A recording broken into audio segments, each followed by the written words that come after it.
Hello, everyone, and welcome to the show. I'm Martin Willis, your host, and hopefully, our guest will be popping in every once in a while. This seems to happen. I just confirmed several times. Yesterday, we even made sure that he was coming in at the right time because it's Pacific time, so he knows that the show started at 4 p.m. Pacific, 7 p.m., and he was supposed to be in 15 minutes early. And I think I'm just seeing him. Wow, he's here. Okay. All right. So the show will go on. All right. Here we go. So Scott Cassell uh, is an amazing adventurer, and he was actually the first one to ever film a giant squid in the wild, which is pretty amazing. Captain Nemo type of guy. He's got over 15,000 hours of dive time. An amazing adventurer. I'm really excited to talk about him. He saw something very strange while he was actually scuba diving, and we're going to be talking about that. So I'm really looking forward to talking to him. And the blog this week by Charles Lear is part two. It was of the a 1991 crop circle and UFO investigation by Paranet and MyCap. So check that out. And the blogs get made into audio blogs as always. Next week we have Dave Mason on. That's Halloween evening. So enjoy your Halloween evening after you get done trick or treating. You can come and watch the show. So I am ready to bring in our adventurous guest. I don't know what. Let me try that one more time. There you are. Hey Scott, how are you? Hi, can you hear me okay? I can. Yes. Glad Good, you good, made good. it. I was a little concerned there, but you got in. I'm, I do And, apologize about that. I wasn't abducted by UFOs. There's something else that came up. Sorry. So a well, little family yeah, emergencies. that question was going to come up. So yes. So Scott, you are an amazing guy. I'm looking at all the things you've done, and one of the things I saw that you did was you helped catch poachers, which I think is really important and a great thing to put your great talents to. And dozens of people have been arrested. I mean, so many things are harmed and wiped out, and always have been. By think of there used to be something like 30 million buffalo or something like that. Mhm. We can do it. We can do numbers in the passenger pigeon and all that. We can certainly wipe out things pretty easy. So I'm Yeah, we glad that did it. you got involved in that. But you think of like a pilot when they talk about having 15,000 hours and something like that. Well, yeah, a lot of them are commercial flights, and they kind of put it on autopilot. You can't do that in a submarine. You can't do that. You have to be attentive all the time and amazing. I probably have like 12 hours of scuba diving Ah, into good. my, something like that. No, probably more, but still, uh, I love the whole undersea thing. I always have since a kid. So, but you had quite an adventure. I don't know if we want to dive right into. Uh, how do you like that pun? Dive right into it. Uh, Actually, I it liked it quite a bit. I yeah. just want to say it's really nice to finally meet you up front and face to face. And I'm really thankful that you had me on here for your lovely listeners.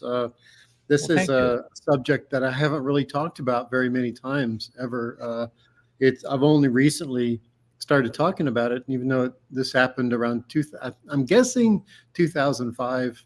I have to go back and really pinpoint the date, but it's one of those days I tried to forget. Actually, You're not it, it you're not the only one that says that. A lot of people, you know, I had, matter of fact, I had a guest on, I don't know, maybe a month ago, Jonathan Wigand, who actually came upon a crashed uh, UFO. I don't know what else you'd call it, some type of craft and some rocks in Peru.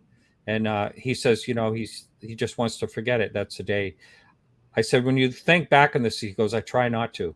He tries to forget about it. And yeah. I had an experience like that in my life that I wanted to forget about. That something, it was weird stuff that happened, but I totally get that. But we'll get into the story uh, because it really is quite astonishing of what you saw. But first of all, what made you so interested in going this deep? And here it is, another pun, into the underwater world.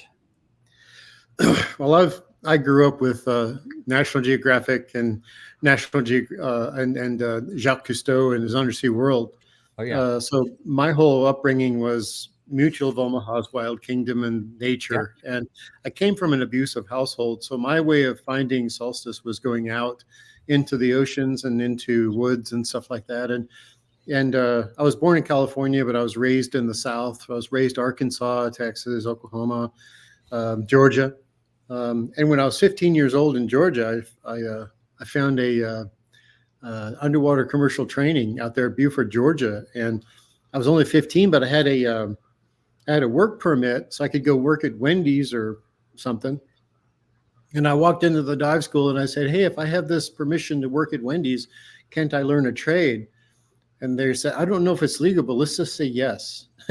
So at 15 years old, mowing lawns and doing odd jobs, moving trees from the backyard to the front yard for being recovered and stuff. At the age of 15, I was living on my own. My parents had already thrown me out, and so I was kind of living on people's floors.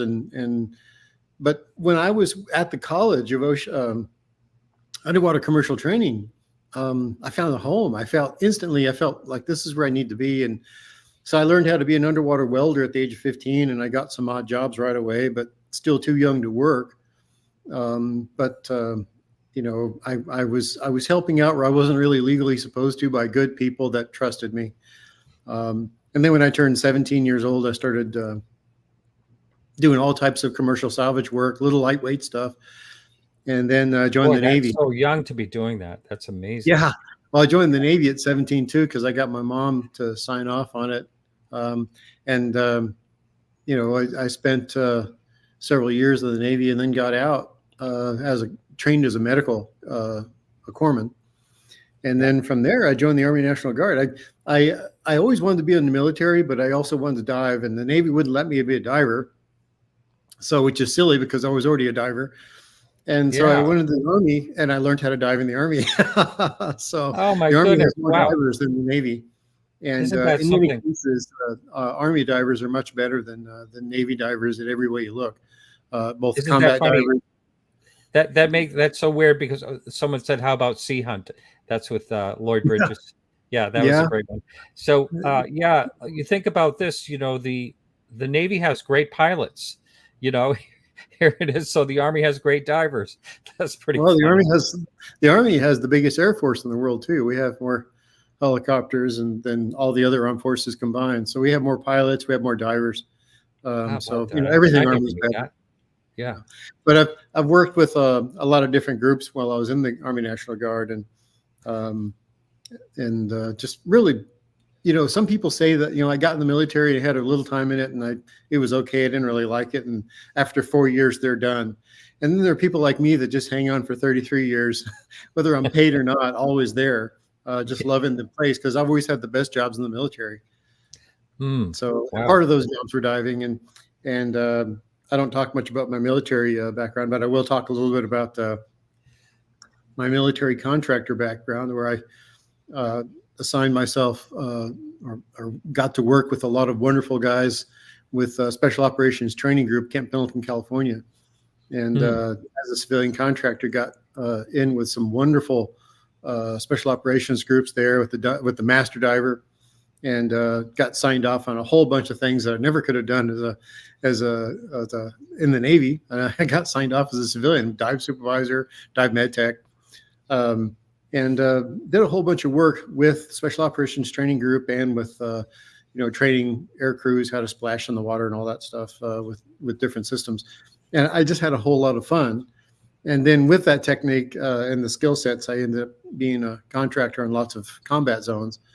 Always is what I would consider a good guy. I'm always there spying on bad guys so we can go rescue good guys, or going to help people that are sick or injured. I've always been trying to be the good guy. But bottom line is, I've got more combat dives with the rebreather and with either a sniper rifle or regular rifle for insertion points than any Navy SEAL that I know. Is that right? Yeah, so it's kind of funny. I've actually worn the Draeger LAR-5, LAR-7s more than any Navy SEAL that I have. And I've worked with a lot of Navy SEALs. They're great guys, but I think they're more interested in getting they're shot on Hollywood, then they are doing a good job. So they're all over the media, and they don't never hear about people like me. So, and that's Yeah. where we like.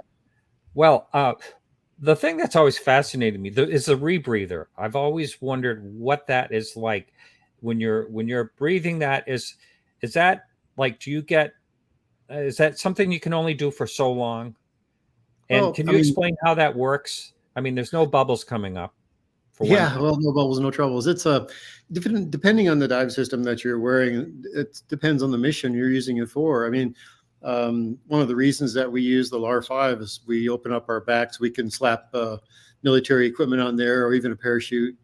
And so you wear your life support on your front, and it's kind of nice actually having it right there, because when you're wearing a whole bunch of combat dive gear, sometimes it's not as easy to move your hands around when you're slaving a sniper rifle in a bag. You got your 3-day pack inside of a depth compensated bag, so it has its own air source. You're wearing a dry suit because the water's actually black pitch cold, and at the same time you got your LAR-5 or LAR-7 on your tummy, and you're having to navigate all of those buoyancies as you shift through the water column up and down. So if you go up, it's not just your BC that you have to burp out. Now you have to burp out a little expanding air in your rebreather out your nose, and you may have to expand a little bit out of one of these bags that may accidentally have a little more air in it than you wanted. You try and do a vacuum on those bags, but nothing's perfect. So you find out how the things behave once you're in the water, and you have all these different buoyancies. So, you got your rebreather buoyancy, you got your buoyancy compensator, you got your dry suit, and you got 2 or 3 bags on your back, and you're having to juggle all that. And if you hit the surface, people kill you. So you got to make sure you stay on the bottom. So, Wow. so Wow. those rebreathers, and that I love diving and operating. And also you got mixed gas rigs that are either computer controlled or mass flow injection. And the kind I like are the mass flow backed up by electronics telling you what you have, but I like a manual rebreather. I don't like electronics. To me, they're just, like I said, you don't want to overstimulate a person who's already tired, been through a whole lot, physically exhausted, mentally exhausted, and they're coming back from a difficult mission. Now you want a complicated rebreather to work on. You want something pretty simple. Oh, So. yeah, yeah. So I know my listeners are all excited to hear about the, your incident. But before we go there, uh, Mhm.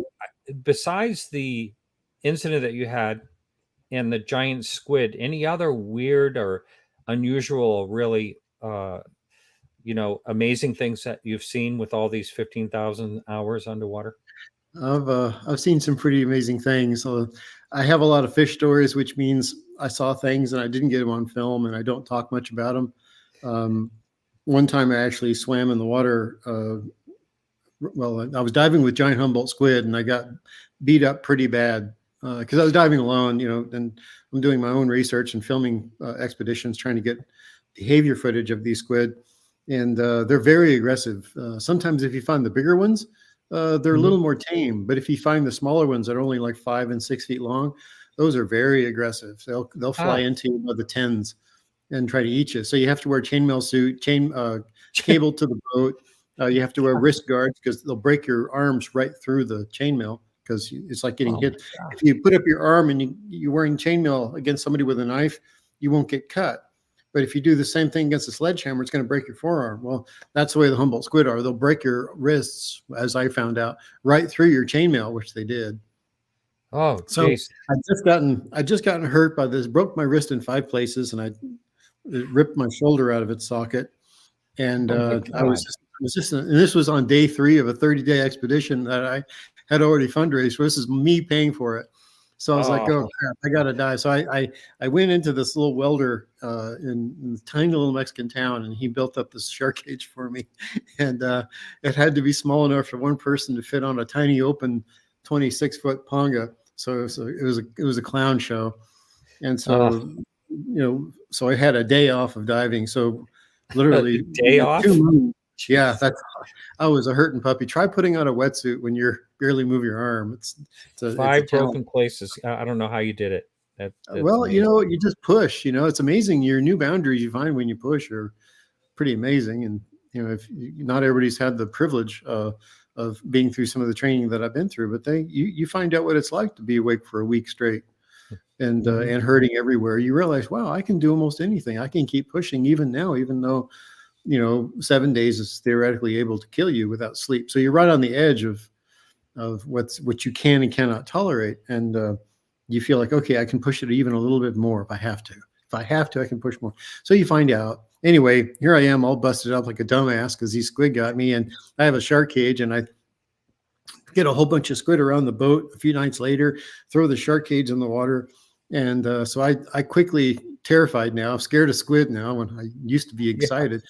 And so I swim through the water without protection as fast as I can down to the shark cage. I can see them all around me, and I get inside the shark cage and I close it up, and then they leave. Okay, so I'm wearing twin 72s on my back. I'm at 50 feet of water on the shark cage, dragging through the water at 2 a.m, and nobody's around to film. This is great. And so I waited there for another half an hour, and nobody shows up. So I'm like, okay. So in the shark cage with me, I had 100-foot of rope with a buoy on it, just in case it snapped from the Mexican fisherman. I needed an extra visibility. So, I had the ability to raise the cage myself and alert for help passing by, some cruise ship maybe. But as I think, okay, I need to get some footage. I'm feeling pretty good. Cold water makes my shoulder feel good. So I take the 100-foot rope and I tie myself to it, and I get out of the shark cage and I start very carefully going down to, a vertical length of about 65, 70 feet, but I'm at a slope because I'm in 100 feet of rope being dragged through the water. So you're not straight up and down. So I'm roughly maybe 120 feet underwater, being dragged like a cat being picked up, the scruff of your neck, and you're looking down into the abyss with no lights on, waiting for something to come out at you. So you're already kind of like Hounds of Baskerville, right? And so you're hanging out and you're looking, and as soon as the animals show up, I'm going to turn my lights on. I'm going to great shot. And all of a sudden I realize I'm looking at the bottom and I see the bottom. Well, that's weird because I know I'm in 1,000 feet of water or more. I can't see the bottom. So what am I looking at? And then I was looking at this texture that was moving odd, and it wasn't moving at the same speed as the plankton that's going by me. So I'm like, that's things alive. And just as I started thinking that, it flashed to white, and it was a squid, but it wasn't a Humboldt squid. It's probably 25, 30 feet long. And I looked down at this squid and I'm like, oh my God, that's one of the few times in my life I've ever gotten really scared. So I turned over and I grabbed my rope hand over hand with one bad arm holding a camera. And I get up in the shark cage as fast as I can. And I turn around and it's gone. And I don't have it for film. So that's one of those fish stories I just don't talk about, but I've seen it. But a year later, I filmed them. And it was for History Channel Monster Quest. And so I filmed, I don't know if it was that same squid, but the squid that I filmed was about 50 feet long. So I knew where a giant squid was. I knew what time of year it was. I knew the depth it was. I knew the physical location on the earth.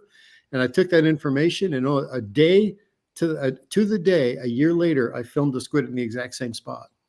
And so does that say something for their habits or something? Oh yeah, I mean they're prey items, and they're squid are what they call benthic, but they're pelagic. So they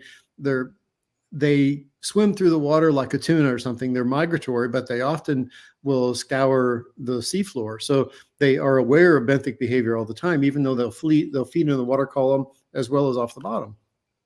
And giant sperm whales are there that time of year, and the only thing a sperm whale that big is going to be there for is really big Humboldt squid or giant squid. And so I had a pretty good chance there's either some record size Humboldt squid in that area or giants, and I filmed a giant. Amazing. And I've seen or heard that, maybe I read this somewhere or something, their eye can be like the size of a basketball, pretty big. Yeah, of course they got eyelids.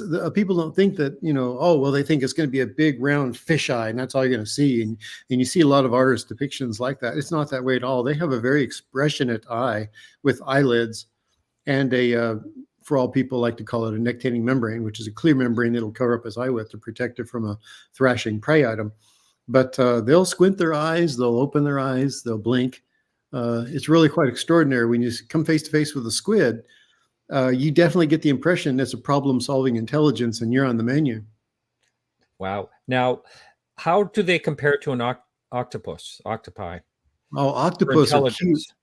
Yeah. Well, I love handling octopus. I have had so much joy handling giant Pacific octopus off Seattle and Washington State, and I played with the larger octopus that we have in Northern California, and the smaller octopus we have in Southern California. They're one of the sweetest animals you'll meet. If you like cats, you'll love octopus because they're the same kind of animal. They're loving. They like to be touched. They're problem solving. They're just a blast. But they live in a three-dimensional environment that's basically two-dimensional because they really seldom leave the bottom. So they live in this two-dimensional environment, but there's, of course, 3D. They go inside caves and crevices a lot to hide from predators. Squid, on the other hand, they live in a three-dimensional world the whole time, and a two-dimensional world to them is they don't understand it. From what I can see, they are so adaptive. When they see a new animal, I've fed them Pacific species, the Humboldt squid. I have fed them Atlantic animals that I've kind of illegally brought into the other sea. You know, how many people do you know have taken smuggled fish into Mexico? You know, I think I'm one of the only people I know of, but I did that to prove a point. Is that this was a fish for eating. I bought it for eating, but it was an entire salmon, big salmon. And it was a salmon that, you know, it happens on the East Coast. And so I took this giant salmon, about a 40-pound salmon, and I presented it to Humboldt squid to see if they would identify and eat a newly exposed to species. And they didn't even hesitate. It was instantaneous, of course, but it proves a point that, okay, I know for a fact they've never seen this species and they devoured it without a blink. So they will constantly look at new animals as a prey source, even if they haven't, you know, encountered them before. And humans are, you know, naked monkeys are definitely on that list. They've attacked and eaten several people. Some of the times while I'm there filming, the police will call all the boats in and account for everybody and say, yeah, another boat that was full of Humboldt squid has floundered and sank, and the feeding frenzy of 5, 6, and 7 foot, and maybe even an 8-footer giant squid underneath them. So all of a sudden, these new people are there, and they dragged them down and ate them. The 2 people that were recovered out of 3, their families couldn't identify them the very next morning. So that gives you an idea. I was going to ask you if squid have ever killed anyone. I'd never heard of that. Yeah, they definitely. Well, they tried and failed with me. I've dove with them over 2,000 times. I've back engineered, and over the half the time I'm attacked. So it's a 50% chance that they're going to attack me. That's my experience, but it's good because I've got a camera and I've got the equipment so I can endure it. You know, it's like, don't walk into a pound covered in a meat suit, you know, with a bunch of pit bulls and Rottweilers in there. You're probably going to get bit. Where if you walk in there with a bite suit, you're probably going to be fine. Well, there you go. Just wear the right gear and you can do any diving. You know, I can't believe I never realized that they were aggressive and actually went for people. I mean, I would have never thought about that. Boy, that's some of my work you can find a few people of.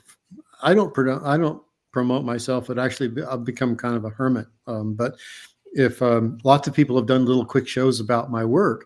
So if you go on YouTube, you can probably find some things on Diablo Rojo, which is the red demon.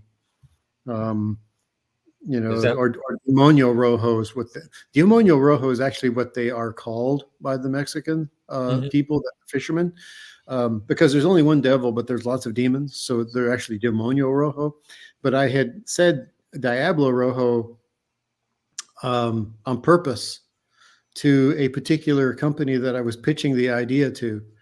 And they took the idea and they did it themselves, and they didn't even change the name. So they kept Diablo Rojo, and I knew that was nobody ever calls them that. So they actually published a lie that I baited them up for, because if they had actually hired me to do the show that I developed for them, I would have said, oh, by the way, the name is actually Demonio Rojo. So if you see Diablo Rojo, it's somebody that stole it from me. So oh wow, that means devil what? Devil something.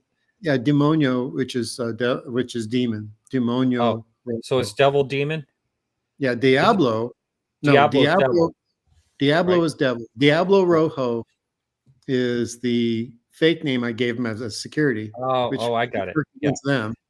And then Demonio, which is demon. Demonio Rojo, Rojo, for the word red demon.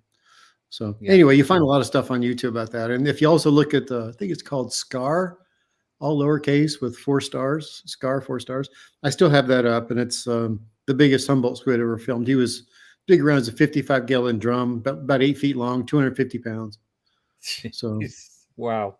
big squid. They get bigger than people tell you. And I've taken a lot of scientists down with National Geographic, Animal Planet, and Discovery, and others. And it's funny how they're all, well, the Humboldt squid only gets to 5 feet long and about 90 pounds, and that's an extremely big one. And they want to attack people. And I'm like, well, why don't you sit down and watch this video that I have of these really big squid attacking humans? I got them on film attacking the people I'm with or attacking me. Wow. So Well, and then the scientists will get mad at me because I showed them, oh, you got some your information's wrong. Let me give you this for free. Oh, they hate me for that. There's some squid scientists that just absolutely hate me because they've worked on these long white papers about what the squid will do, and then I just roll them 30 seconds of tape and it blows everything they've worked on away. And I think it endangers their funding or something. Wow. Great fun. The only thing that I saw that, which is nothing, because like I said, I probably got 12 or 15 hours realistically, night diving in Cayman Islands, and an octopus. I was like scared an octopus, and it shot into there was a little tube, like a pipe, and it squished itself right inside of that pipe. I couldn't believe it made it into that small. Yeah. It was like a 2-inch pipe or something, and went inside, squished his head right in there, the whole thing. Amazing. I should have did a show for History Channel called Boneless Horror, and we had this lovely person. I think her ancestor was Vietnamese, and she was fantastic. I think she was one of the co-producers, and she was brilliant. We all loved her, and we just thought she was brilliant, and everything she was doing was spot on. But every time she would say the title, she would leave out one of the R's, so it was Boneless Horror. And so we all started giggling that, the boneless horror can go through anywhere as long as their teeth can get through the hole. So, that's what a octopus can actually fit anywhere they can fit their beak through. And their beak is relatively small. If you got an animal that's 3-4 feet around, their beak is just a little bit bigger than a half a dollar, and they can fit through a hole that big. It's extraordinary, really. And that's the hardest part of them, right? Is their beak. Yeah. Squid can't do that. Squid actually have a cartilaginous, if you want to call it that, a pen that goes all the way up their body and attaches their head to their body, and that attaches their gills and musculature, which is quite impressive. They're incredibly strong animals for their size, much more than a human. And so if you come across a squid of equal size and weight, you're going to get your ass kicked.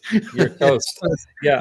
You're toast. I mean, it's the same way too. Or if I say, hey, Martin, why don't you hand wrestle my 185-pound cougar? Have fun, guys. Yeah. I mean, if I were to wrestle a 220-pound deer, I know that I would lose. So, any animal of equal size and weight, a bunny rabbit.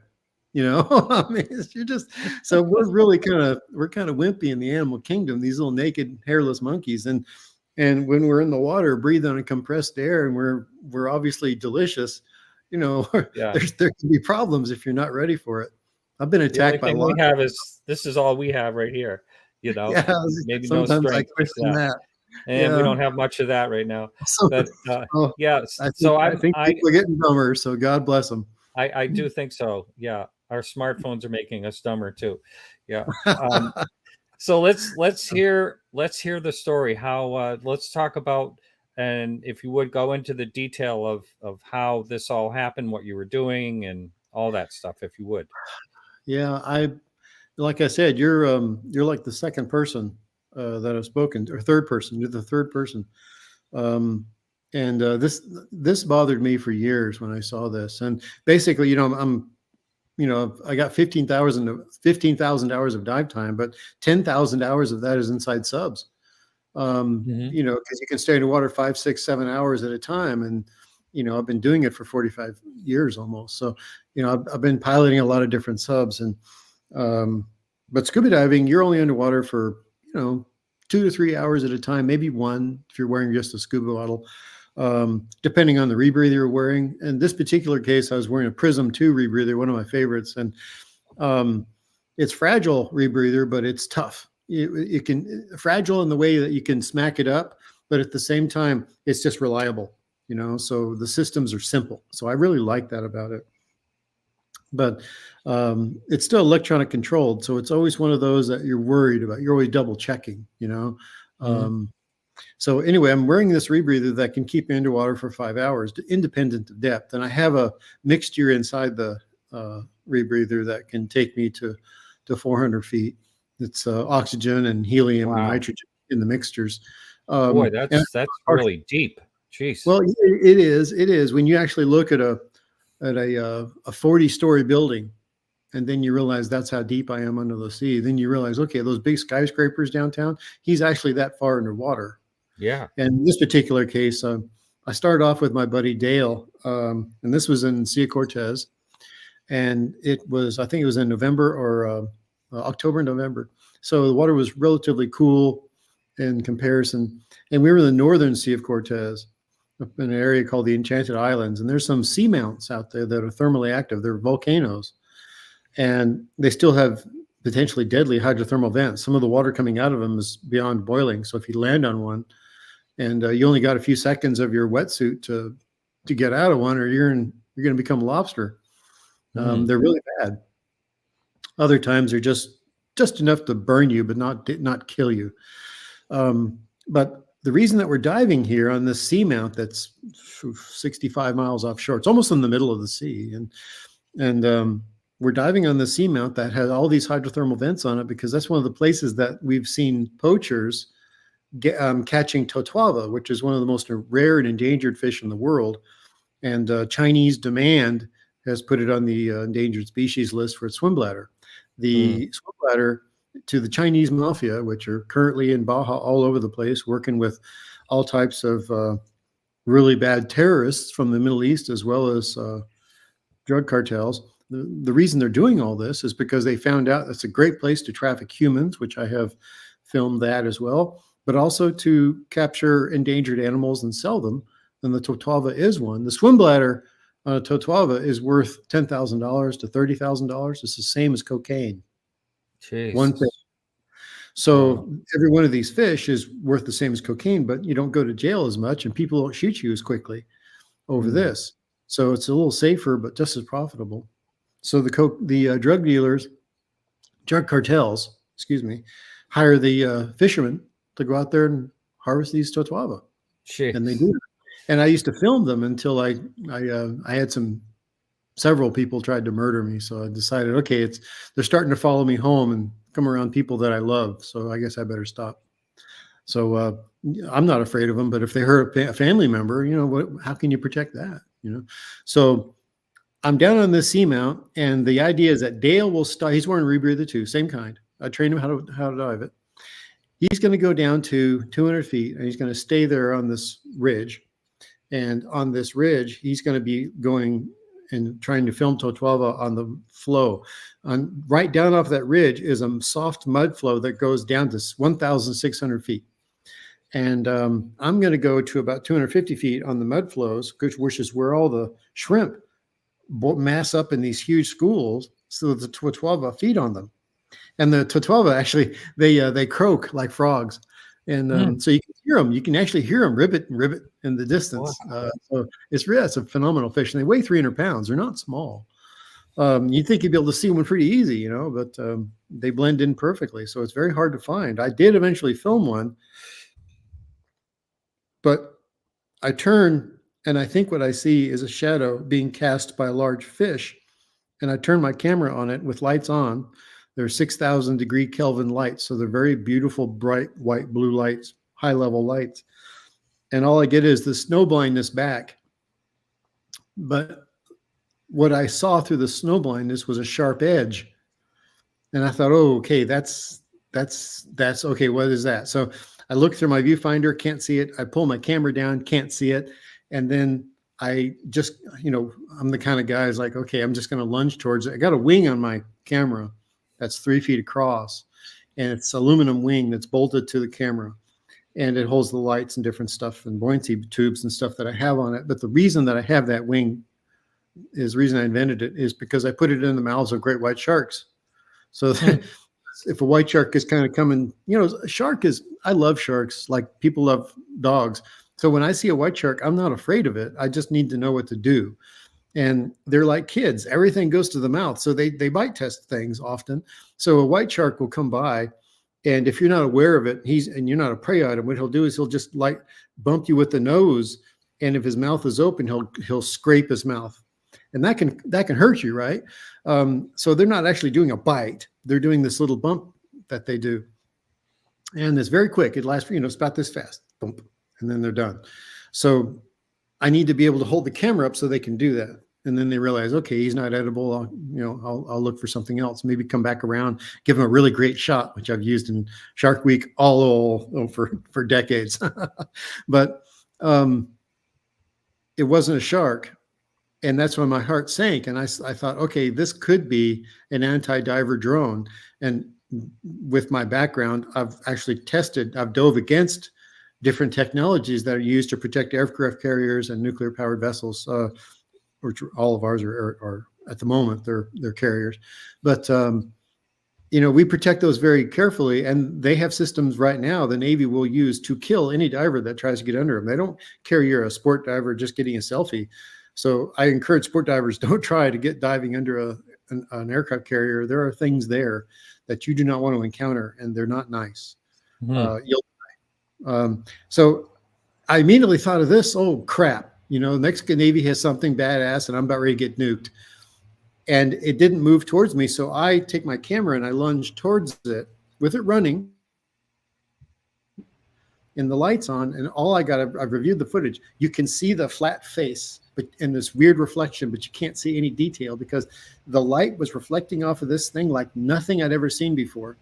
And at that point, my heart goes up. Okay, this can go bad real fast. So I realized that as I am settling down to take another look and reevaluate what this thing is, now I can see a corner and a flat face. I'm like, this is, at the time I was thinking man-made and probably bad. And so this all happens in like 3 seconds. And then I stop and my fin tips are on the seafloor and I'm looking at this thing and I'm lowering my camera down just a little bit, trying to look over my lights. And that's when I see that this thing is a cube. I can see the top of this. It's about 3 feet across and 3 feet deep. And it's a gold, shiny, back illuminated cube. And my heart just went right up on my throat. And I again, like when I saw the giant squid, I had that fear. And this is like the second or third time in my life I felt fear. I did not like this feeling at all. I felt totally toyed with by whatever this was. But I realized also that in this 3 second that lasted felt like a whole day, this thing was moving away from me at the same speed that I was moving towards it. Every time I moved towards it, it moved away. So I started to swim towards this thing, and it would maintain its distance away from me absolutely perfectly. And I'm descending along the seamount as fast as I can swim and gallop off the bottom, holding my camera up. This thing is able to keep that exact distance. So I have to clear my ears about 6 times, and then I had to stop, because then I knew if I clear my ears, if I started to dive at 200 feet and I clear my ears 5 or 6 times, I know I'm at 400 feet. I'm at my max depth. And I look at my computer, and sure enough, I'm pretty close to 400 feet. And so I start to rest on the bottom, still looking at this thing.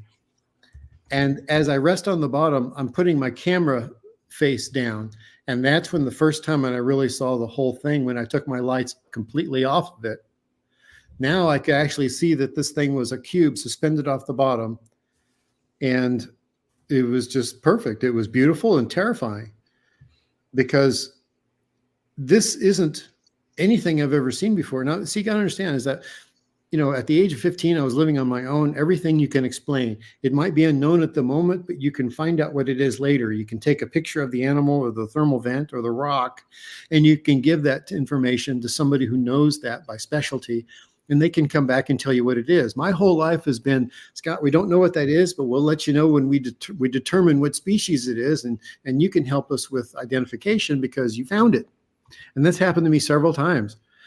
This wasn't one of those moments where I'm looking at something that was toying with me. And by the way, something I didn't tell you that I'd like to bring you back to the point where Dale and I are together we haven't separated yet, and I haven't seen this thing.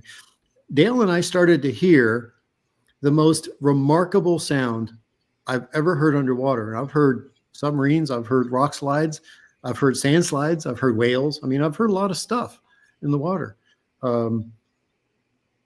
There was a rumbling that was downslope, and it didn't sound like it was that far, but of course water travels beautifully underwater. So, you can hear a whale some people have heard whales from 100 miles away underwater as a diver. So if you can hear that, I don't know how close it was, but you could feel the vibration of this sound, intermittent, crazy sound. And you know what it sounded like?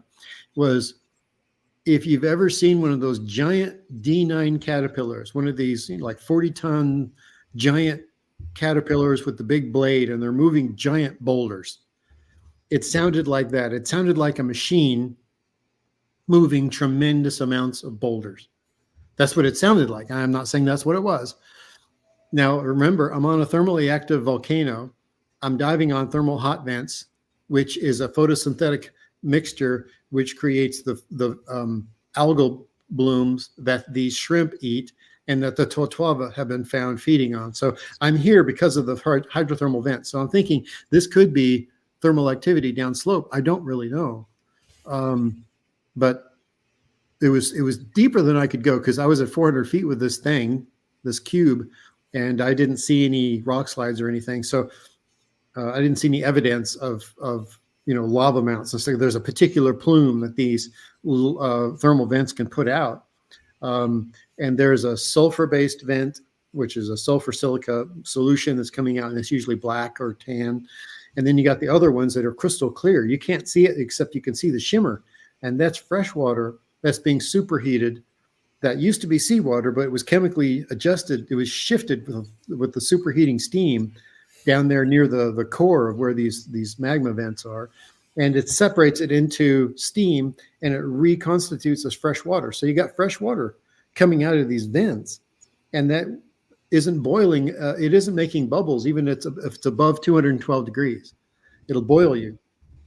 And I'll be damned if I didn't land on one of those vents as I'm trying to look at this cube at 400 feet deep, and I land right on the damn thing. And of course, I'm in a wetsuit. I don't feel it right away, but when you feel it, it's already really, your whole wetsuit's burning. And so sure. Yeah.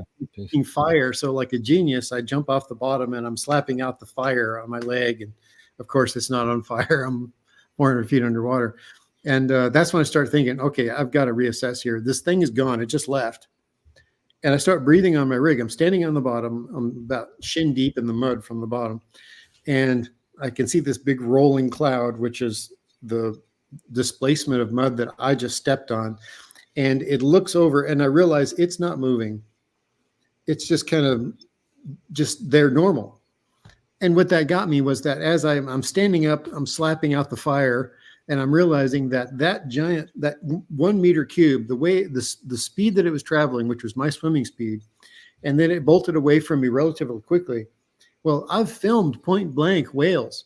I've filmed their eyes, and when they move away from you, or when they move lateral to you, they displace a lot of water when they do that, and the water comes back around the head in these very powerful vortices, and it creates a suction. So if a whale is right here and a little diver is right here, and the whale moves its head, you quickly go where that whale used to be, and you spin around, and you hang onto yourself because you're in an underwater washing machine. Yeah. When this thing left at a pretty fast speed, it made no such water movement. And that's not surprising at all. Well, And I'll talk it is to me because yeah, I've never seen that before. But that's yeah, when I actually was standing on the bottom. I realize I'm not burning, and I'm doing a what they call a vented sea check, which is an oxygen toxicity check you mentally do when you're thinking, okay, maybe my gas mix is bad, maybe I'm seeing things. And of right. course, I had the presence of mind to do a neurological assessment to myself underwater. The system performed perfectly. I did all the mental computations in my head that I'm used to doing. Everything was working perfectly in my brain. I wasn't breathing a bad mix. And so that's when I realized, son of a bitch, what I saw was real, and I Mm. have no idea what it was. And I just realized, okay, I'm 400 feet deep, all by myself, 60 miles offshore on an underwater seamountain that may be erupting, and I'm seeing glowing cubes. I really need to leave. And that's when I just turned around. I went right back up, and Dale and I finished the dive at 250 and to the top of the seamount, which is 165 feet. And we spent another couple of hours at those depths, and then we just, inflated our little buoy and started to decompress while drifting in the water. And I never told anybody what I saw until just this year. And Not that was even in Dale. 2005. Did Dale did not see it, right? No, Dale didn't see it. I never told him. The only You way never he's going told to him. learn about this is by watching this. So, So now a couple of things that I'd like to say, because I don't know how much you've looked into basically the UFO, UAP, whatever topic at all. I don't know what you've looked into, but first of all, there's a lot of talk about trans mediums, that these things travel through air and into the water. They seem to make no splash when they go in the water. When these things in the air take off at a couple thousand miles an hour, there's never a sonic boom. There's unlike what you did hear some sound. Most of these things that are in the sky make no sound at all, which is another very strange thing. yeah, No source of propulsion. There was recently someone high in intelligence, I guess Corbell and Knapp was interviewing him, and he was basically saying that the U.S. is in possession of a non-human craft, and they've gained the interior of it, and there's no source of fuel, propulsion, or anything inside that they can see. So, I mean, I don't know what if those facts are true or whatever. I do not know. But these are the things. You never saw any source of propulsion from this thing, right? no, no. And, it was a beautiful thing to look at if you weren't there in front of it. If you were to see film of it, as wow, that's pretty amazing, because it was emitting light, but it wasn't really emitting enough light around it to cause much of a glow. Um, the light But didn't you're behave naturally, and when you see, as a diver, I spent a lot of time underwater with lights. That's kind of what I do. And every time you see a diver facing you underwater with his light, you'll see this wonderful bright fog around it as it illuminates the particulate matter inside the water column, as well as prismatic fall off. As different angles in the water will carry it depending on temperature, and halocline, thermocline. All these things make the lights behave weird. This thing wasn't affected by all. There was a crisp, clean cube the whole time. There was no foggy lights coming off of it. So again, I got nothing. I wish I had something, and I wish I could say, oh yeah, this was XYZ. People have seen that Yeah. before, no problem. But Hang on just 1 second. I want to say goodbye to everyone at KGRA Radio. Thank you. Again, we'll be back next week with Dave Mason, Skinwalker Ranch, etc. So we're going to just continue on a little more, because this is just too good to end the show right now. So if that's all right with you, we'll get I'm at least fine. a full I hour owe in. you. Yeah, I Yeah. owe you some time. I'm sorry about being late. That's all right. That's all right. So this a couple of things. It's a, by the way, and I wrote you in an email that other people have seen gold craft. There was actually, I just Really? saw the Encounters on Netflix, the which I thought, the first one show is really good, and I have mixed feelings about how I feel about that series, but the last one of the series, which in my opinion isn't really that good. However, a past guest or two were in there, and it was nice to see them. But still, the couple that was in a hotel, I'm sorry, in their house in Japan, was talking about watching this bright gold colored craft outside of the window. If you want to watch that, that's in that Yeah. series, the very last one in that. But yeah, there was a schoolyard sighting where a guy said it was so bright and gold that it like blinded him, which I think is really odd. That color, and for this to be just a cube, 3 meter. You say it's about a 3 meter cube? Roughly. I mean, I didn't get it close enough to Yeah. measure. The closest I ever got to it was probably about 10 feet. And Yes. the water visibility was about 12 feet. The water was very dark and mucky. So I never got close enough to say, I can precisely gauge the length of it. But the face of it and the height of it was definitely 3 feet. So I never got to see the whole cube by itself.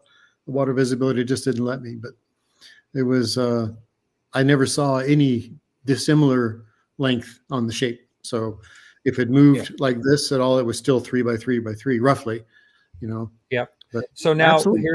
here's a Mary Grace is asking, have you talked to Ryan Graves?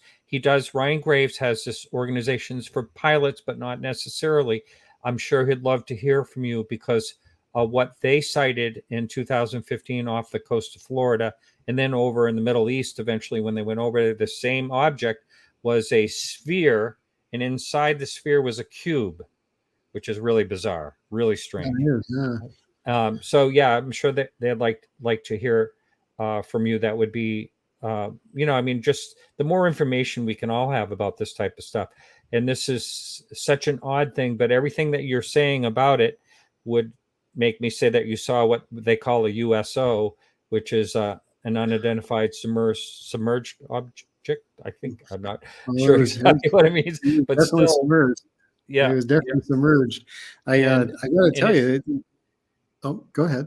No. I mean, it sounds almost like a cat and mouse type of situation, and Yeah. like it was reacting in with some type of intelligence, and it really makes you think if this thing is just a cube you didn't see anything but smooth surfaces, right? Yep, exactly. And it wasn't equally illuminated. There were different intensities, from the center to the edge, and it seemed to move. The light intensity wasn't fixed. It seemed to move behind something and was just presented on the flat face. It's kind of like what about? No, okay. No, I mean, that's the thing about pilots reaching out to me. I appreciate that. I really sympathize with them now, because I'm just a diver, and I'm just a camera guy. But the bottom line is that I've got a lot of hours doing that, and I've earned a reputation as being somebody who gets the shot. And I had a lot of people sponsoring me, and my biggest sponsor, I thought the guy was my friend. I really, we had a 10-year relationship, and we were always very close. So I finally, well, you know what? He's been very kind to me this recently, and he's talking to me on the phone right now. And I kind of softly mentioned this to him. And he goes, in this thick European accent, he goes, "You mean like a giant squid?" No, it wasn't that. It was something else. He goes, "Was it man-made?" And I go, "No." And he goes, "You mean like alien?" And I go, "Yeah, I think so." Within a week, I had lost my sponsorship. And within the year, I had lost about $50,000 in sponsorship, which I was really depending on. And I lost that because I told somebody. So I can only imagine what happens to a pilot if they say this and they're like, "You know what, you may have an emotional break, or you're dumb enough to go against the rules. So we're gonna punish you." I get that. I actually get that, because it happened to me, and it happened hard. And that was really a tough. Really sorry to hear that. That's Well, really terrible. I mean, here's the thing: you're only telling the truth of what you saw, and, as a friend, you're being punished for it. Which is, why? I got to tell you, it comes down to fear. There's a fear level where people just don't want to. They don't want this part of their world, and it's just too hard to comprehend. And so they don't want to deal with it. I think he might have been afraid that I was going to make his brand look bad too. So he thought, "Oh my God, if Scott's going over the edge, I I don't want to associate with him anymore. So I think that's what happens. It really kind of hurt too, is that, they're supposed to be a very big supporter of vets. And they actually canceled my contract officially online on November 11th, which is That's Veterans awful. Day, of course. Yeah. So it's a sacred day to me. Ugh, I'm so sorry. I could So have picked sorry. any other day of the year to do that, but That seems like a double insult. it really was. Yeah. Got my Now I want to fingers ask you itching this. to go on. I've been thinking this the whole time. Do you have film of this? Yeah, I do. And I haven't looked at it in 20 years. I'm trying to bring myself. It's upstairs. I pretty well can find it within a day. But the problem is in my safe. But the problem is I remember looking at that film when I got back to the hotel. And I'm looking and I'm like, you can't see any features. All you can see is this really weird reflecting light. That's Wow. not normal, but you can't see what it is. But what you can hear is I'm wearing a rebreather, so my breathing is relatively quiet. So you can hear background sounds a little bit better, and you can hear in the background that giant machinery crunching sounds in the far distance. You can hear it. Hmm. So, which by itself is really weird. I mean, like I said, I've filmed pillow lava underwater, and I've filmed hydrothermal vents. I've even filmed an underwater landslide in La Jolla, California, from the vantage of a submersible. I've seen a lot of cool things, but never heard this sound before. Yeah. Wow.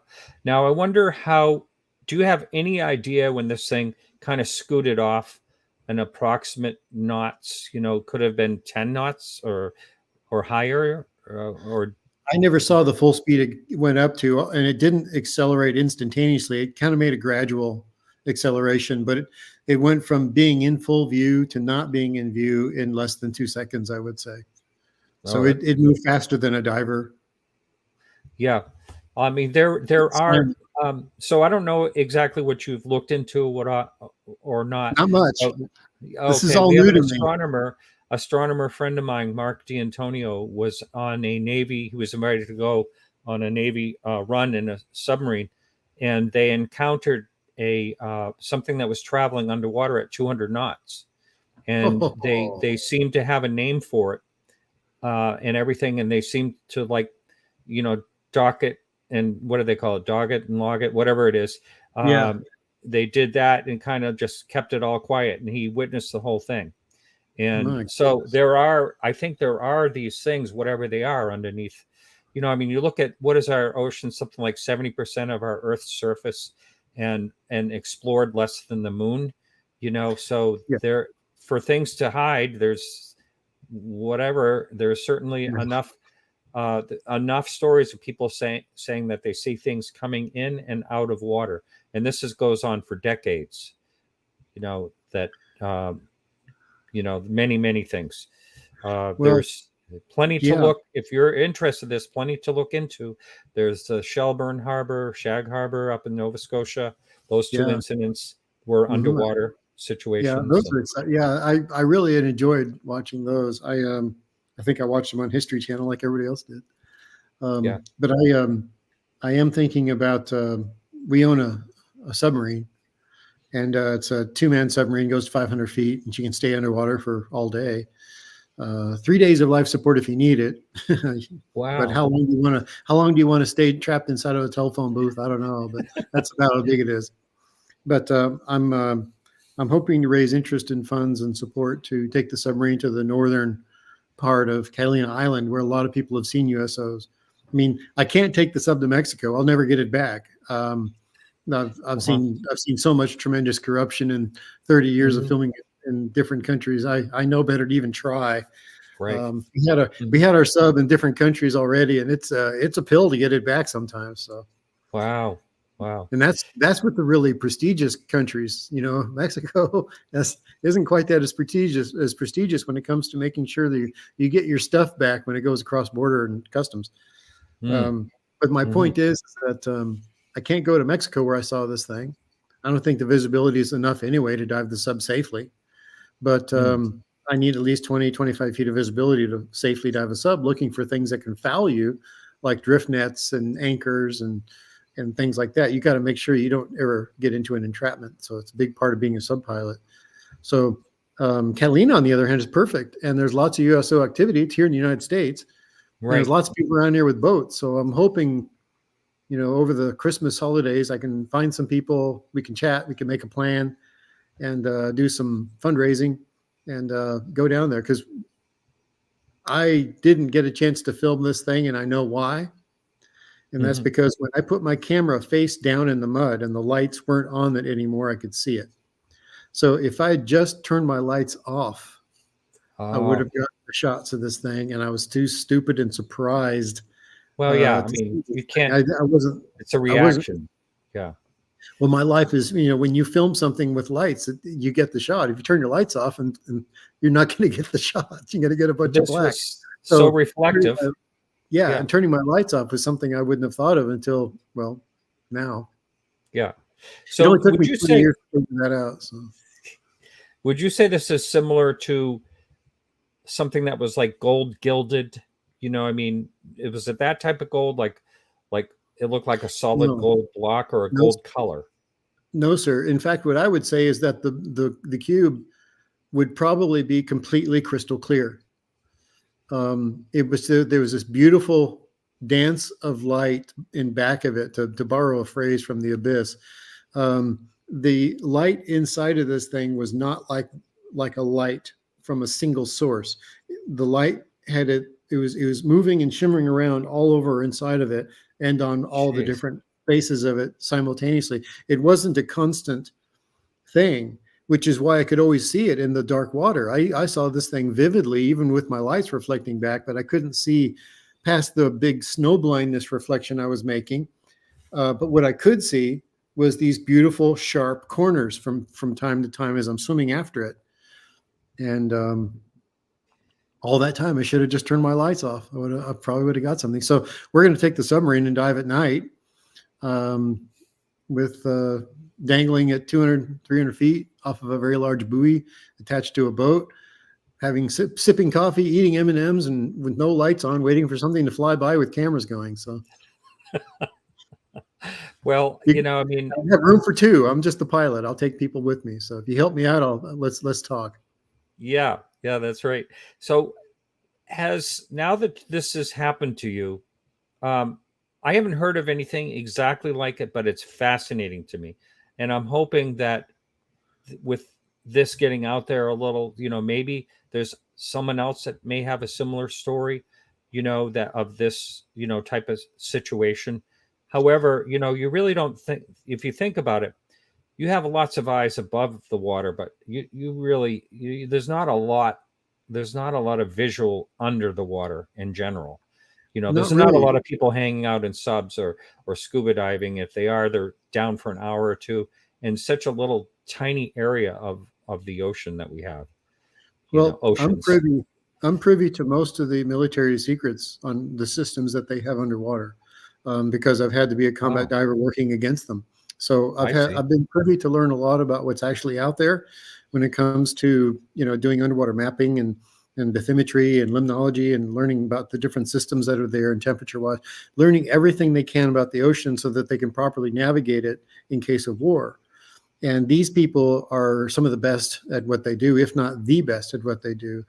And the engineer is always the most important part of the team, because he's developing the systems that are helping these technicians and scientists find things. So the most important person when it comes to ocean exploration isn't the scientists. They're way down on the far end. It's the engineers that develop the systems that are put in the water that allow data collection.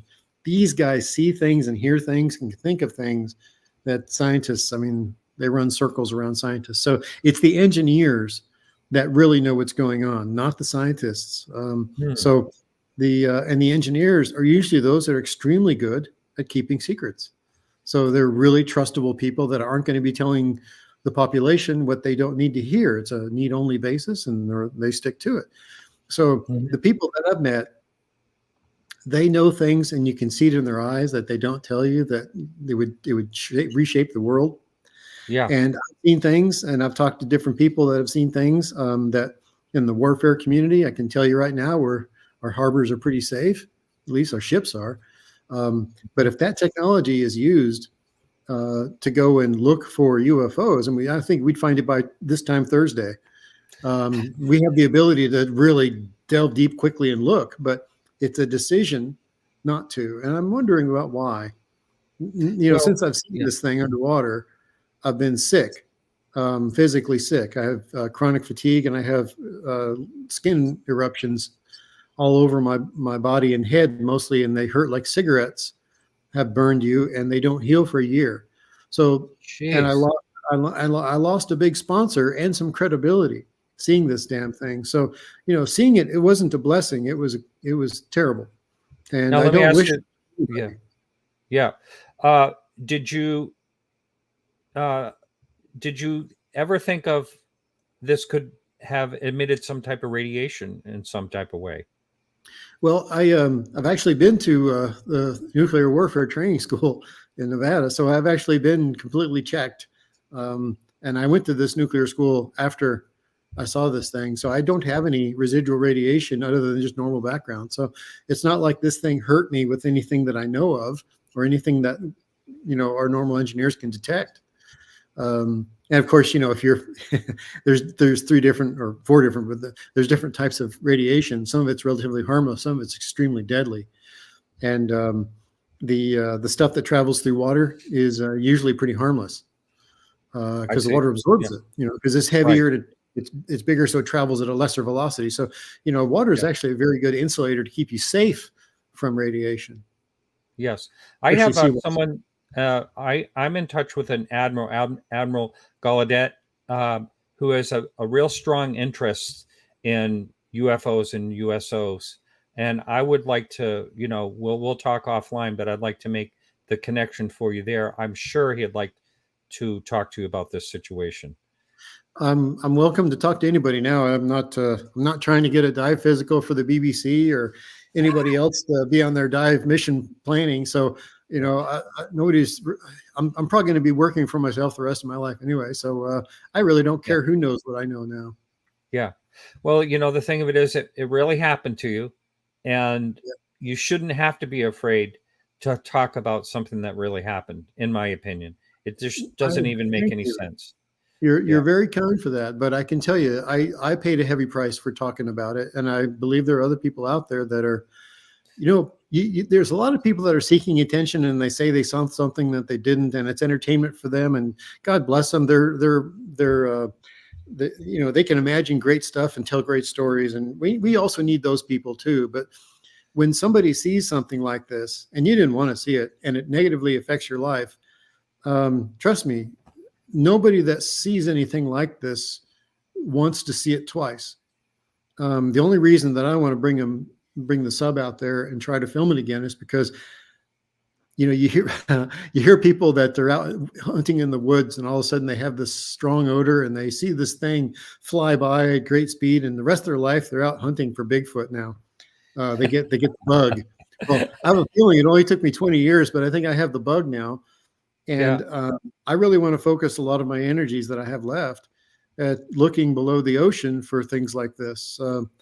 My cameras are always rolling, and if I have some meat or attraction system on the outside of the sub, and a white shark comes, bumps my submarine, and get it on camera, I can license that out for income. Great.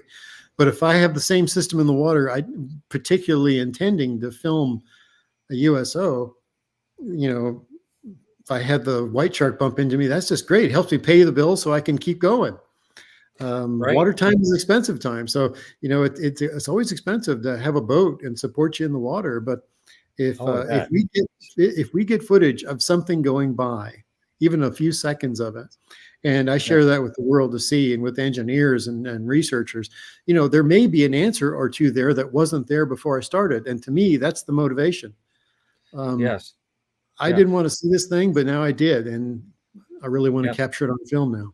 You can't unsee it. Now, a couple of things. You often hear now when people have a close encounter with a UFO, you often hear about some things that happen to them, like other things that happen to them. So, and perhaps dreams, and like maybe some differences that you find out about yourself, like, geez, I wasn't able to do this, but now I can do this. I'm just wondering, have you had anything that you can think of that has happened since this encounter that seems to be different about yourself? Yeah, questioning reality, questioning what really is going on in the world. It undermined a lot of my faith in people, because look, if I saw this thing in a remote location, I know other people have seen it. And if I've seen it, I know people that operate technologies that would probably be able to pick it up. Why aren't we hearing more about that? There's a reason is they don't want us to know about that. Why not? So, there's a whole myriad of questions that all of a sudden happen. And that changed me forever, because I started to realize, I've served the military most of my life. But, there are people unseen that we didn't hire that have these jobs that do some pretty nasty things to people in our government. And I have a feeling that some of those people also keep secrets that, the world is mature enough to know it's okay. I agree. I think that if we were to say, hey, there's little green men running around, we'll be like, hey, cool. How are they? I agree with you. And it doesn't interfere with any religion that I know of. I've talked to a lot of people about their religions, and they're saying, well, why would God just stop here? That's stupid. Yeah. I mean, I interviewed a priest about this stuff, and, he kind of said the same thing. Yes. And, AARO came out with a report a couple of days ago, and it was just like, it was so discouraging, because it basically says that if they have more data, they believe they'll be able to solve everything. And I just think that whole program is just window dressing. And what that involves, that's, the Pentagon's arm of, supposedly looking into UFOs. And I think it's a bunch of BS. They'll show like videos of things that they can solve and not of the unsolved ones. A few of them. I mean, I give them some credit for some of the things they've done, but right now I'm not feeling too happy about them. So I think the whole world right now is feeling the sting of maybe some people not being fully truthful that should be around the world. So I have a feeling the whole world is getting that itch, and we all are just like, just tell us the truth. We're grown up. For most of us are grown up. I'd like for people that haven't grown up yet to take a look in the mirror and grow up. But we have a lot of people that can handle this, and why not? I mean, you see people that are stressed out, that have seen things like this, like myself, that have never been able to share it, because the one time they did, they got their fingers pinched in the door so bad they don't want to get something else pinched. I mean, what else am I going to lose? So, there's a lot of people walking around that have seen stuff. And I got to tell you, if you're listening to me right now, thanks to Martin and this podcast, Mr., Miss, tell somebody like Martin, pick up the phone, because there's a community of people out there that really want to hear this information. They're going to allow you to get this off your chest, and they're going to keep it close to their chest and talk with you about what level of information they want to release. And they can keep you completely unknown if that's what you want. But I found it incredibly therapeutic to talk about this. And the UFO community, I just went to Phenomenon and with my partner, and I got to tell you, it was remarkable. The people there are some of the kindest groups of people I've ever met. Now, let me qualify that. I am usually going to conventions with engineers, oceanographers, scientists, or people that promote diving. And as far as you can see, from room to room, you just got a bunch of dicks. And then you go into this place called Phenomenon, and you look around room to room, and they're kind, open-hearted people because they're vulnerable. They've seen something, and they're regular people that have seen something, and they're fascinated by it. They're scared about it, but they want to be around people that have shared something like that. So I found it wonderful walking around there, and that's why I opened up, was because I went to Phenomenon. And so if you have seen something and you've heard something, reach out to somebody that you trust, somebody that, not your friends, not your friends, somebody that doesn't have any vested interest in you. You don't have any vested interest in them. But people like Martin that can listen to your story and maybe give you some guidance. Yeah. Well, that's a great message. And I almost want to end on that, but I did have this question. I think it's a good question for you. How much Yes, sir. time elapsed between the encounter and the onset of medical issues? Within a month. Oh, I had wow. Yeah. Yeah, it didn't last. Yeah, and I've had them now for decades, and I've been to lots of different skin surgeons and skin specialists, and uh, I mean, I've talked to a lot of people, and they've taken samples and scrapes and stuff, and nobody has any idea what it is. They say the end of your nerves are just erupting. That's why it hurts so much. Well, why are they doing that? Oh, we don't know. Yeah. So I have an Yeah. unknown disease that is very painful, and there's no cure, and it happened literally within days of me seeing this damn thing. Jeez. Here's Yeah. a Mary Grace writes this. Your footage might be able to be cleared up with today's tech. I don't want you to. My personal feeling is I don't want you to give up on that footage. I think there could be something gleamed out of that somehow. And I agree. I yeah, agree. and When I filmed the Giant Squid, I was 2 years before anybody else that ever filmed one. And the reason that my name isn't all over the world for being the first guy to film a giant squid is that the camera system that I used was low resolution, and you couldn't tell the exact morphology of the squid. You could tell by the aspect ratio and the distance of the cast throw of lights that when it opened up its arms were 35 feet across, and its body length overall was about 54 feet. Well, there was a guy that I met at a scientific conference who said, "Hey, I got a software that we use to boost footage that we got from Venus. Let's try it on there. It's called a Linux system." And they put my film through there, and sure enough, you can tell by extreme detail. Yeah, that's definitely a giant squid. Scott was first, but by then, some scientist lady had said she was first, but I did it years before her. So, but I was later. It was authenticated that I was the first in history to film it later on in another documentary, but that was after, I missed an opportunity. So always use the highest resolution cameras that you can. That's all. That's the lesson there. well, it's been an absolute pleasure. And don't go anywhere after I end the show because I'd like to talk to you a little bit. Yes, And sir. but thank you so much. And the thing I got a lot out of this talk. It was really enjoyable for me, but also Thank you, Martin. disheartening when I had a similar situation happen because I do this show, and I'll tell you a little bit about that off air. But still, Sure. it's really disheartening to hear that you had to pay the consequence for just telling someone what you saw.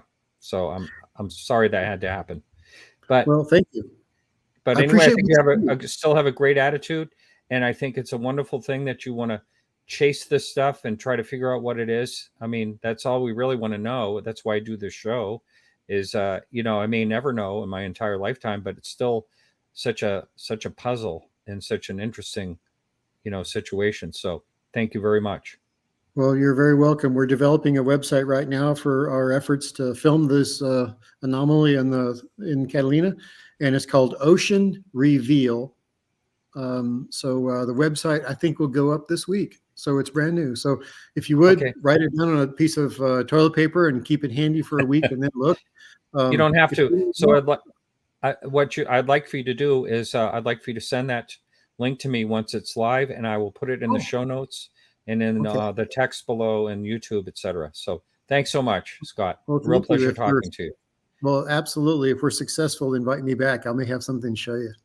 Yeah. Oh boy, wouldn't that be nice? All right. All Talk to you right. Take later now. care. Bye, Martin. All right. Okay, everyone. So we will be back next week with Dave Mason. Thank you so much. And remember to keep your eyes to the sky or maybe below the ocean.